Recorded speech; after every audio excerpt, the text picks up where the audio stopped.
Hey everyone, welcome back. Did Surface Surfer stop working right after you updated your phone's operating system? Here's the quick fix.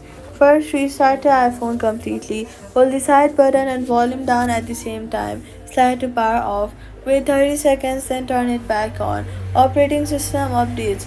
Create temporary conflicts with graphics apps like Subway Surfers, and a full restart clears most of these right away. After restarting, open the App Store and tap on your profile picture at the top right corner. Scroll down and look for Subway Surfers in the list of available updates. Since SYBO typically pushes compatibility patches quickly after major OS releases, tap Update immediately if one is showing.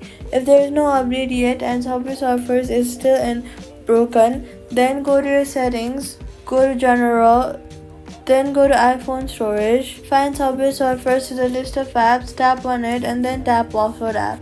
And reinsert it fresh from the App Store to get a clean build for your current iOS version. So all you gotta do is restart your phone, check the App Store for a Subway Surfers update, and reinsert fresh if needed. Subway Surfers works on your new OS, and that's it. Subscribe.